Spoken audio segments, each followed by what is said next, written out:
Son las 6 de la mañana de este martes 17 de septiembre de 2019. Esta es la hora de la verdad y estos son temas y asuntos que trataremos en la grata compañía de ustedes durante las próximas horas. Creemos tener la solución jurídica al tema del fracking. Nos parece que sí.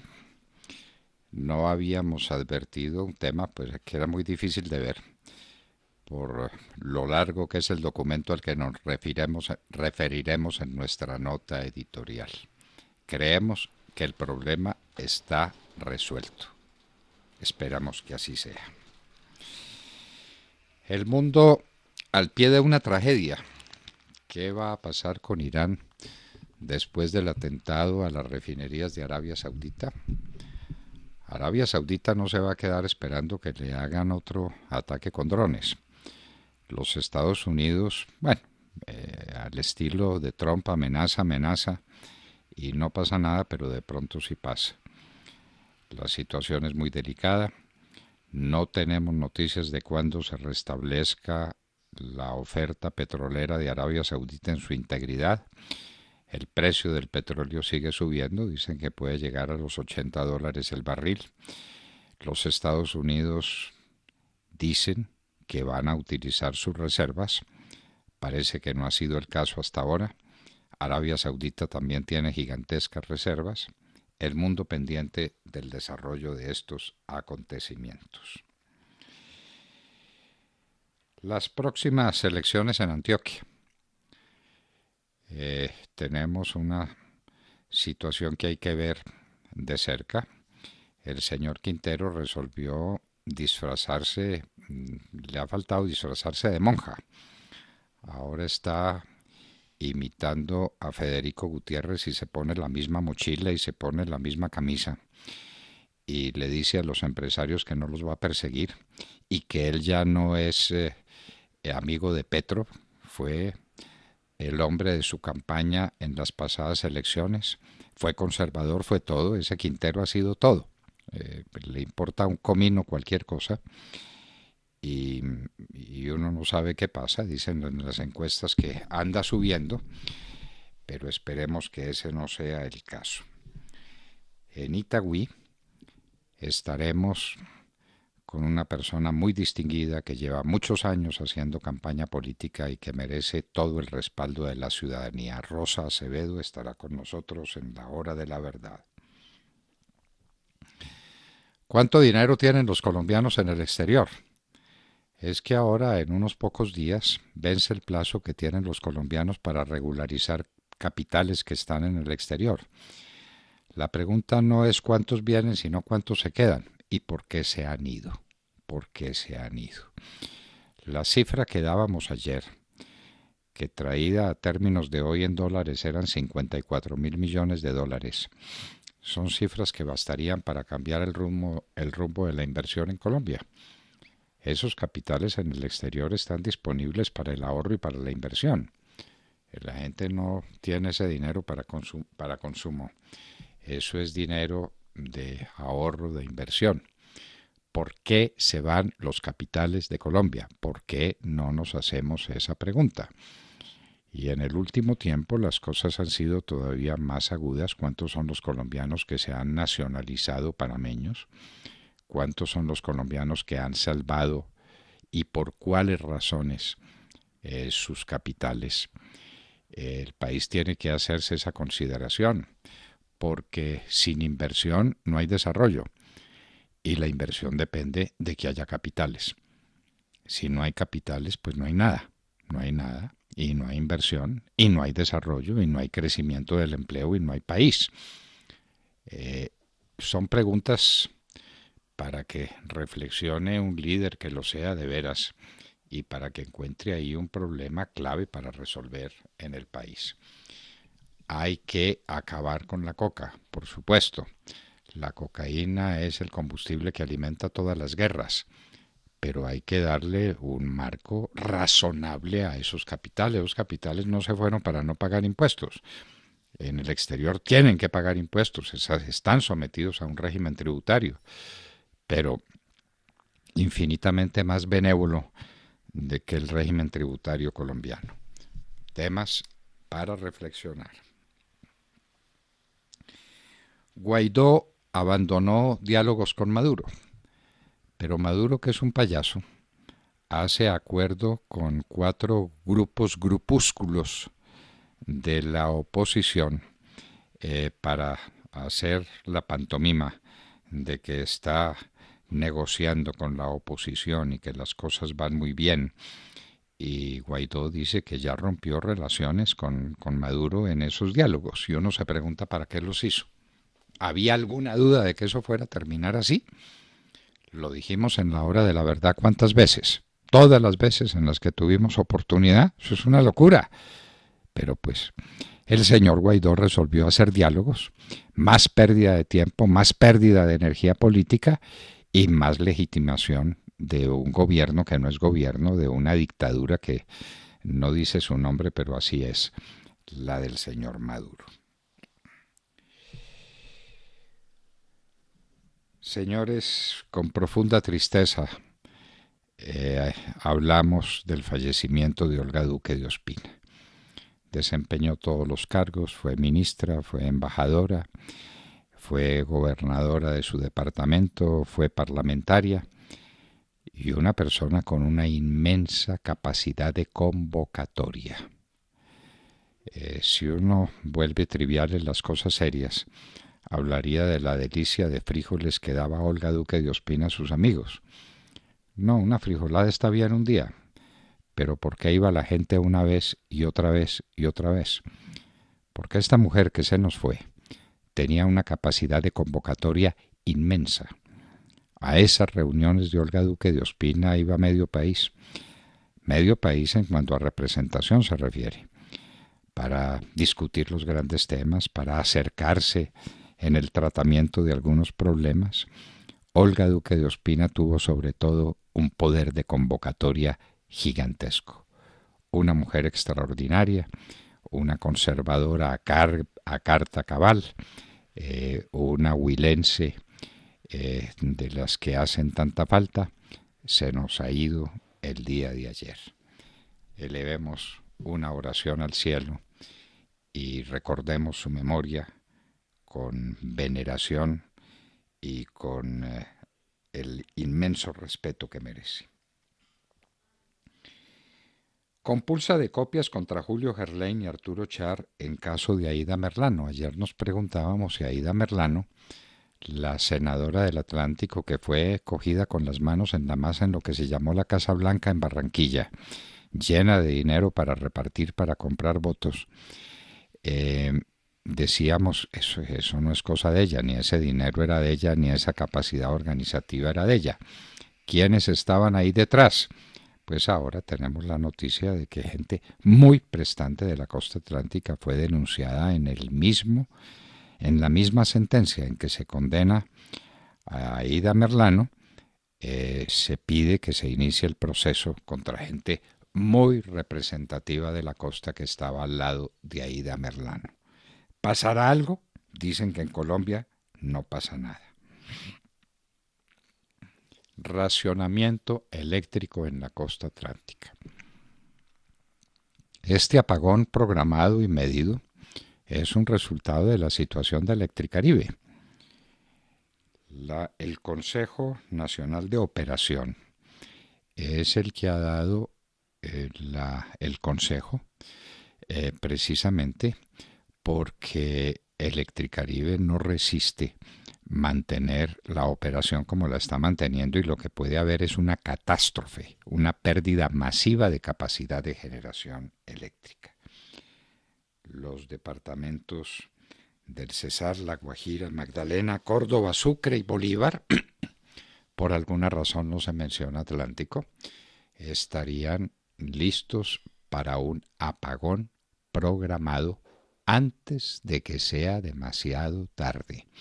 El tema de Electricaribe es un tema capital y esto no se arregla con discursos, ni diciendo que hay mucha gente interesada.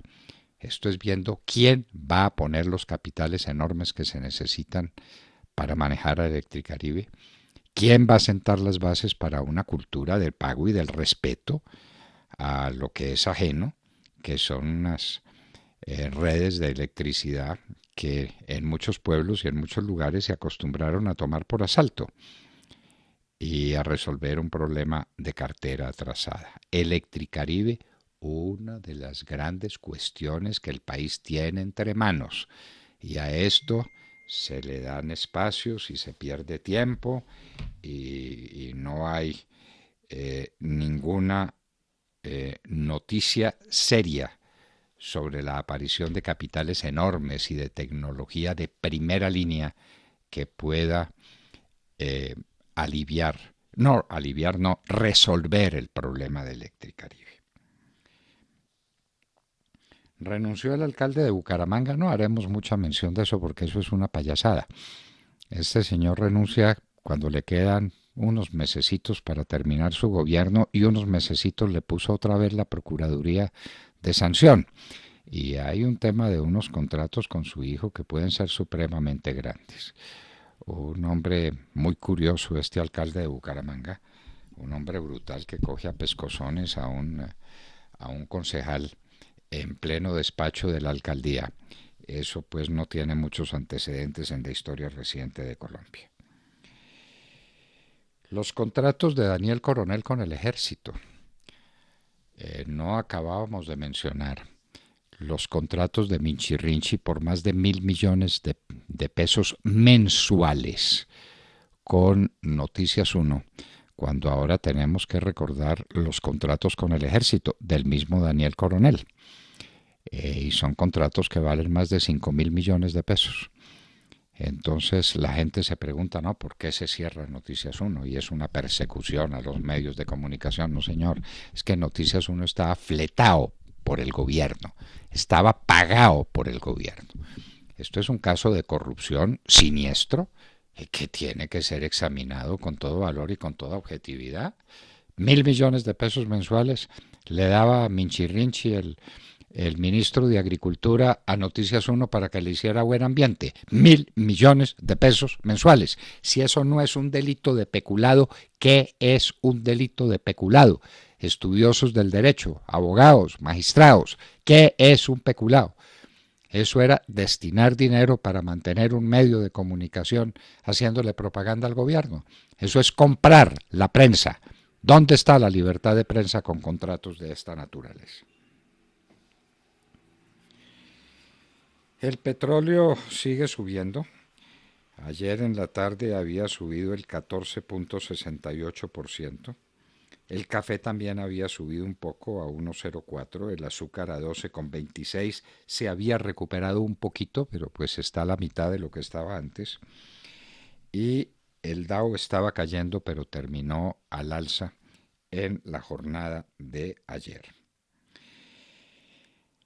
La Corte Suprema de Justicia inglesa estudiará la constitucionalidad del cierre del Congreso por el primer ministro Johnson en vísperas del Brexit. Este puede ser el último golpe que reciba Johnson dentro de este proceso dramático de salida de la Gran Bretaña de la Unión Europea, de la Comunidad Económica Europea, a través del Brexit. Este puede ser el último golpe. Vamos a ver qué dice la Corte Suprema de Justicia inglesa.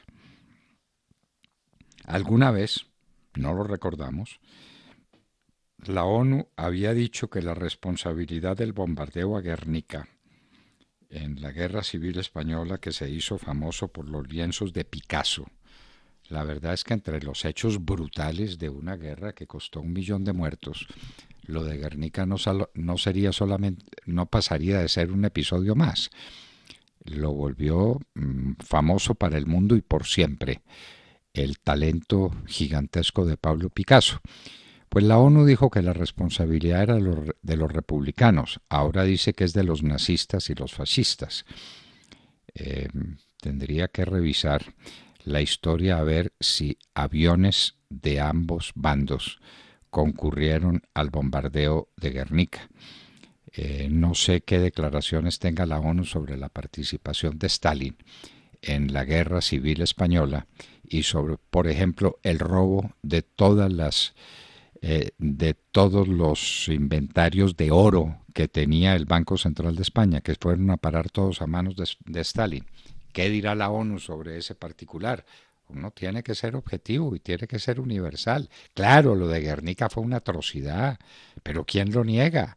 Y fueron aviones del eje entrenándose para la Segunda Guerra Mundial los que cometieron ese delito infame.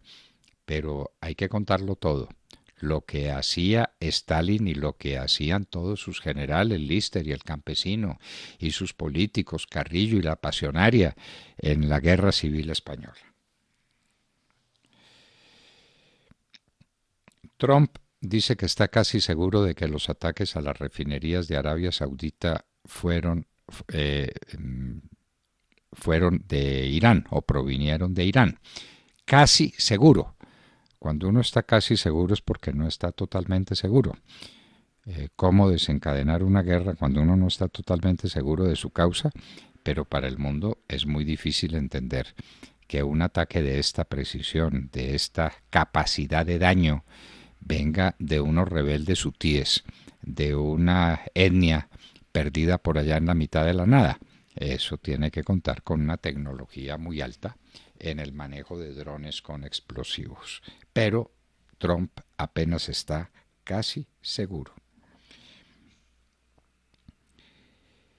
Johnson, que dijimos hace un momento, está en la cuerda floja porque la Corte Suprema de Justicia de la Gran Bretaña se pronunciará sobre la legalidad de haber suspendido el Parlamento en vísperas del Brexit.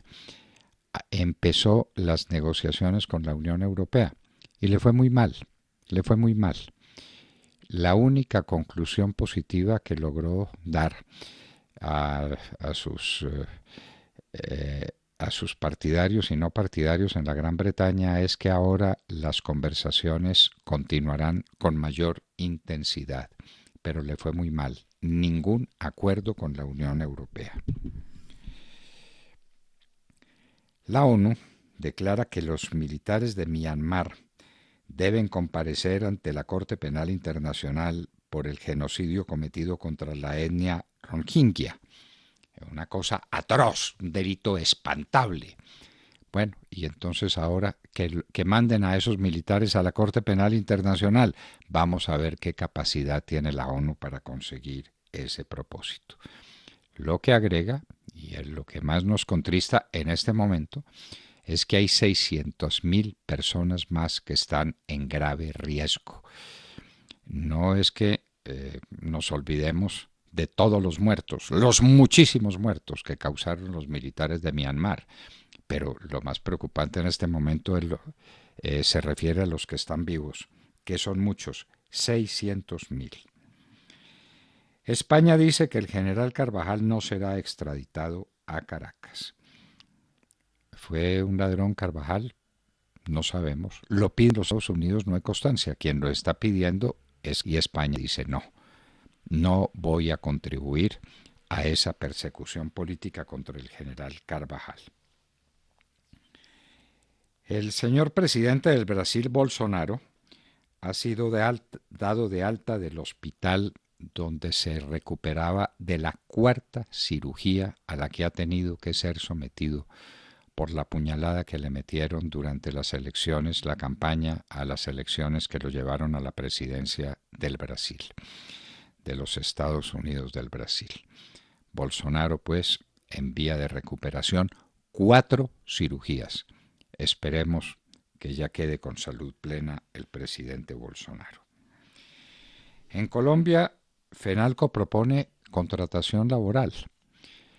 El país tiene que hacer un examen a fondo, objetivo y claro, con todo el mundo, con las centrales obreras, con el gobierno, con la gente, con los empresarios, sobre la manera como la rigidez en las relaciones laborales y en las muchas prebendas que tienen los trabajadores formales contribuyen al desempleo.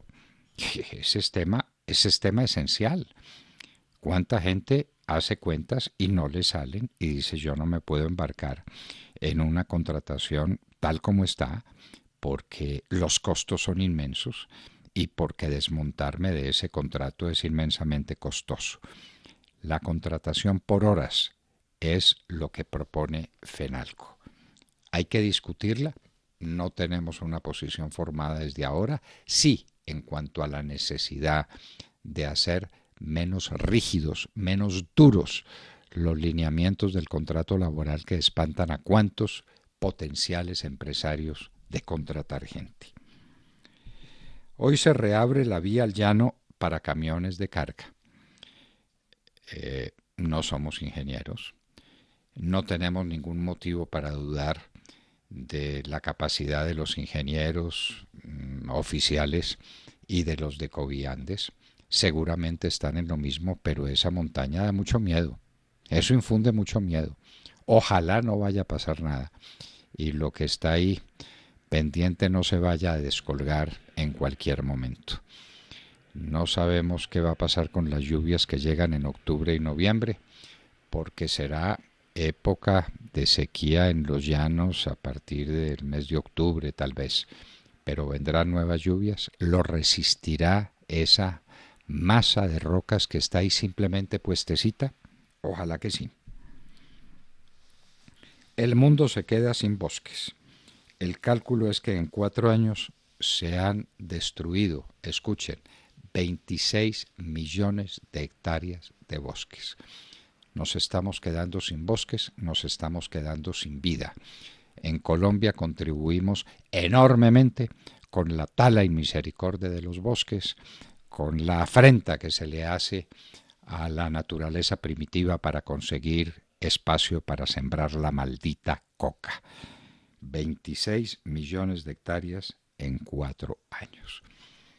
Y hoy nos preguntamos, ¿la Corte Suprema de Justicia eligió los magistrados que debía elegir para que quede con quórum pleno y para que la Corte se restablezca en los 23 magistrados que están previstos en la ley? La respuesta es que no, no hubo elección. Las tensiones son muy altas. Ustedes saben que hay un grupo de candidatos que vienen de Maya Villazón y de toda esa politiquería que se ha tomado las Cortes a raíz de la Constitución del año 91. Una cantidad de magistrados comprados por empleos que les han dado en la Procuraduría y en la Contraloría y en la Fiscalía y en todas partes. Y hay unos magistrados que se resisten a eso. ¿En qué va a parar el tema? ¿Y en qué va a parar el tema del fiscal general de la Nación? El presidente no afloja y no da a conocer su terna. ¿Será que insistirá en aquello de que para la Fiscalía no se necesita un abogado penalista, un criminólogo de primera condición? ¿Será? ¿Será por Dios? Bueno, vamos a ver qué pasa, pero lo cierto es que seguimos sin fiscal en un país lleno de delito, en un país donde la política criminal hay que revisarla a fondo y ahora no tenemos fiscal general de la Nación en propiedad. Nada estamos diciendo contra el fiscal encargado distinto de que es encargado, de que es interino y por lo mismo no sabe qué hacer. ¿A qué plazo se planean y se programan las acciones de la Fiscalía cuando el fiscal no sabe si deja el cargo mañana o la semana entrante o en un mes? Esto es imposible mantener. Y es nada menos que la cabeza del poder de instrucción criminal en Colombia. Y en Hoy en la Historia acabaremos de contar un poco la historia del cura Hidalgo, quien dio el grito de dolores para iniciar esa cosa terrible que fue la guerra de independencia en México. Hoy les contaremos, porque no hay nada peor que una historia que apenas se deja iniciada.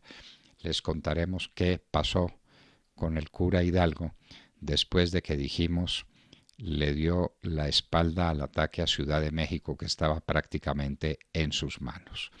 De todo esto y de mucho más hablaremos con ustedes en la Hora de la Verdad durante las próximas horas. Y los invitamos a seguirnos a través de la señal de audio en alta calidad en TuneIn, en donde nos encuentran como La Hora de la Verdad. Asimismo, los invitamos a sintonizarnos en los diales 710 AM en Medellín, 1200 AM en Cali y 970 AM en Bogotá. Y recuerden que estamos presentes en nuestra cuenta de Twitter, @Hora de la Verdad. A través de esta cuenta pueden seguir el minuto a minuto de nuestras emisiones. Los invitamos también a seguir nuestra transmisión a través de Facebook Live con nuestra señal en vivo y todo el contenido de nuestras emisiones que está disponible en nuestro canal en YouTube. También los esperamos en nuestra cuenta de Instagram. Ahí estamos compartiendo historias, videos, imágenes y todos los acontecimientos del país. Síganos en @La Hora de la Verdad oficial. No olviden visitar nuestra página de internet www.lahoradelaverdad.com.co, en donde pueden sintonizarnos y compartir sus opiniones a través del chat. En Colombia son las 6 de la mañana, 27 minutos. Comenzamos ya, bienvenidos. En la red de Radio Red RCN, La Hora de la Verdad, con Fernando Londoño Hoyos y su equipo periodístico.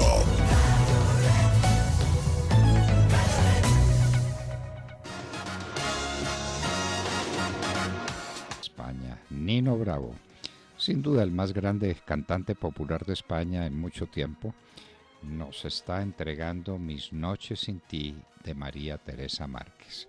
Con esta canción tan bella, con esta voz privilegiada y con este dolor de la ausencia de Nino Bravo, saludemos la mañana desde los Estados Unidos, Cristina Londoño.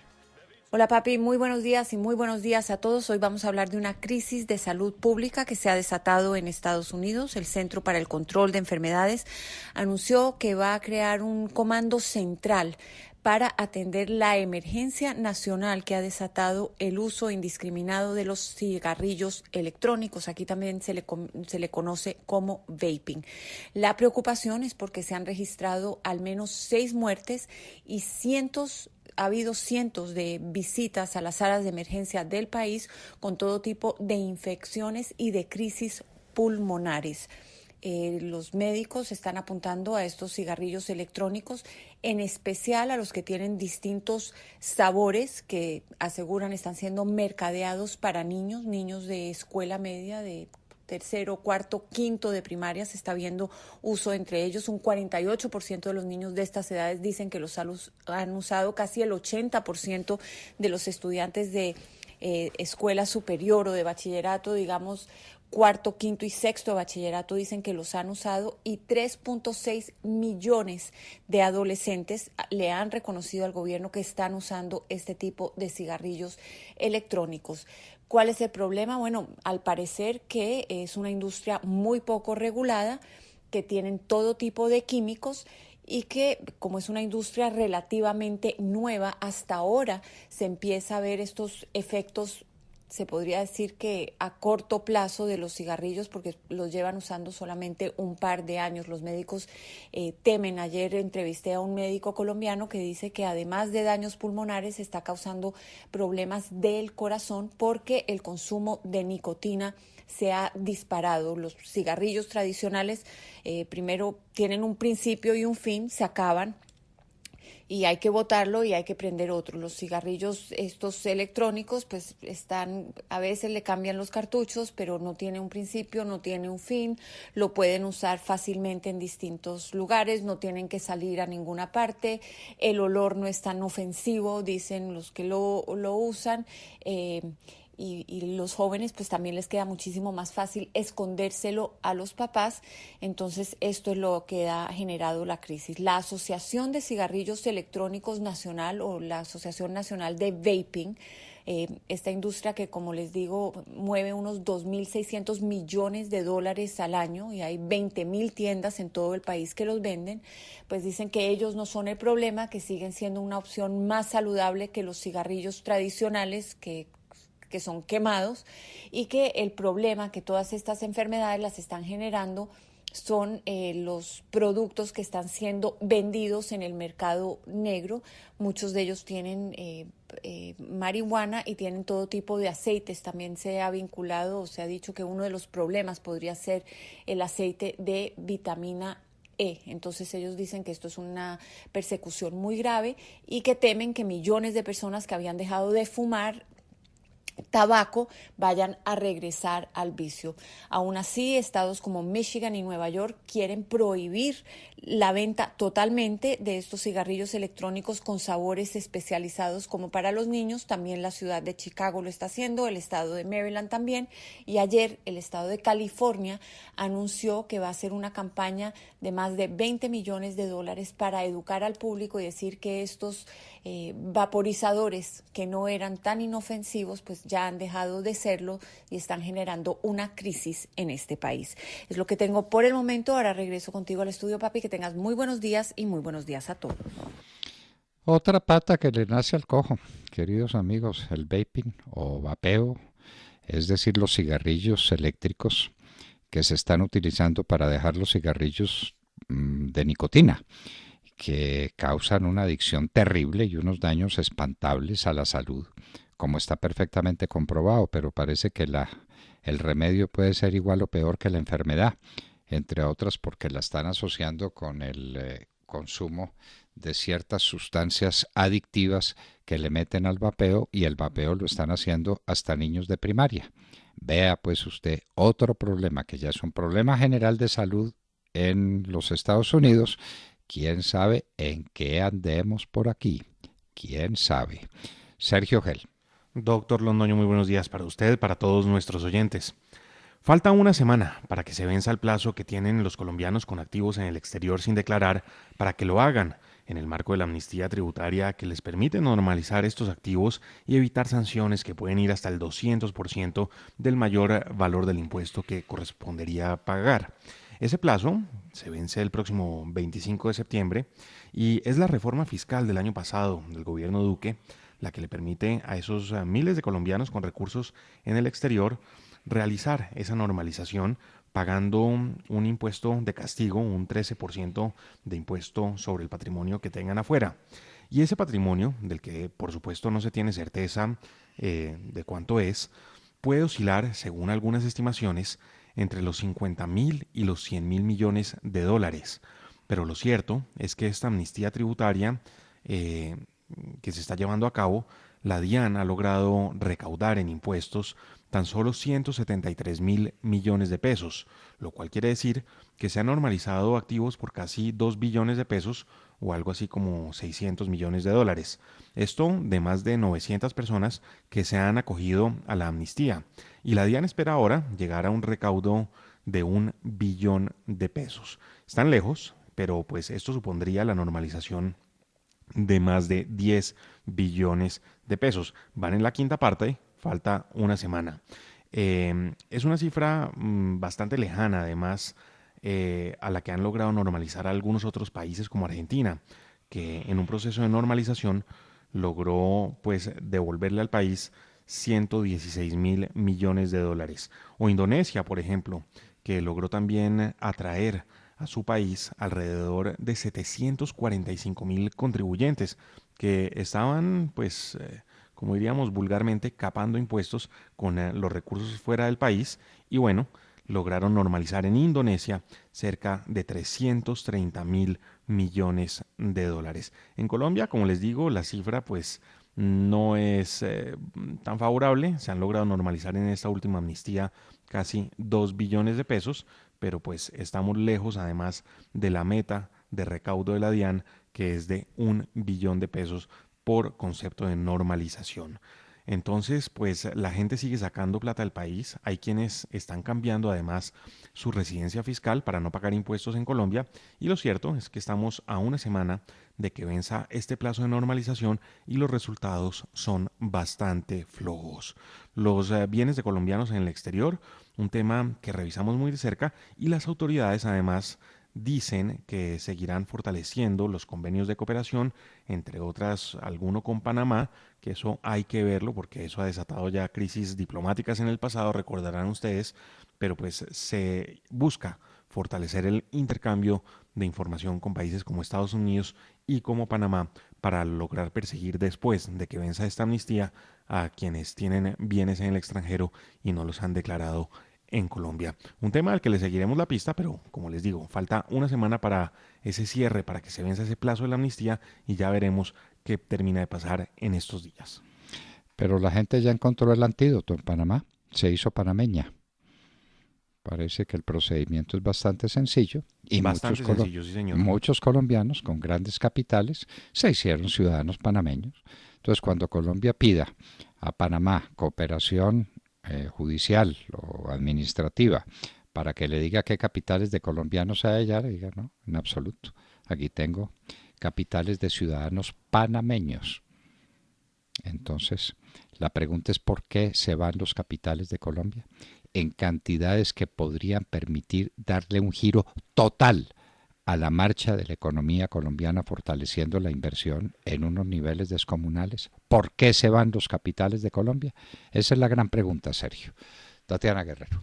Buenos días, doctor Fernando, compañeros y a toda nuestra queridísima audiencia. Estados Unidos y Arabia Saudí señalan a Irán por el ataque que se produjo el pasado sábado contra 2 refinerías de la petrolera estatal Aramco en ese país, y que ha puesto a temblar las importaciones de crudo y ha causado un alza en los precios del petróleo. Estados Unidos reveló una serie de imágenes satelitales que a su juicio demuestran que la procedencia del ataque es del norte o noroeste, lo que reforzaría su tesis sobre la autoría iraní. Además revelan 17 puntos de impacto en las 2 instalaciones. Bueno, obviamente pues con armas que no son de un grupo rebelde. Mientras que fuentes informaron que Estados Unidos advierte que se prepara a dar una respuesta luego de que se verificara todo este tema, ayer el presidente de los Estados Unidos, Donald Trump, afirmó que así su país esté preparado en caso de un eventual conflicto con Irán y que está mejor que ese país no quiere una guerra con el país islámico. No quiero guerra con nadie, ciertamente nos gustaría evitarlo, manifestó desde la Casa Blanca. Por su parte, Teherán sigue negando esta acusación. Esta situación tiene al mundo a la expectativa. El petróleo subió hasta 14,68% y a esta hora el barril se cotiza en $68. Este tema va más allá, pues si también se hablaba de un acercamiento entre Estados Unidos e Irán con el fin de abrir una nueva negociación nuclear, ahora sí que parece lejana. Los funcionarios iraníes nunca hablarán con Estados Unidos, ha aseverado este martes el líder supremo de Irán, Ali Khamenei. Doctor, ¿el petróleo a un alza y el mundo a puertas de una guerra?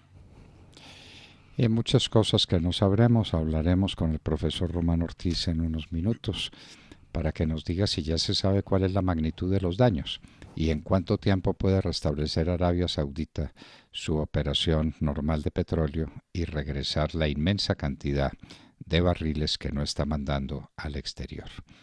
De Mar Córdoba. Doctor Fernando, compañeros de la mesa, oyentes de la Hora de la Verdad, muy buenos días.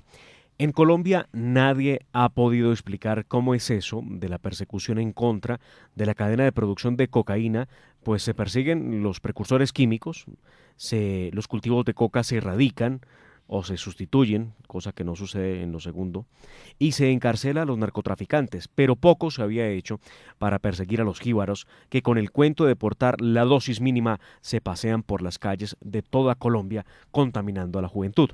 De hecho, lo más importante en 9 años en Colombia que se ha hecho al respecto con el tema de seguridad y en contra del narcotráfico fue el decreto que expidió el presidente Iván Duque para perseguir e incautarse de la dosis mínima en espacios públicos a pesar de los procesos y demandas para tumbar el decreto que sigue vigente y que ha permitido que 59.000 entornos escolares estén protegidos de jíbaros y consumidores, lo mismo que 46.676 parques.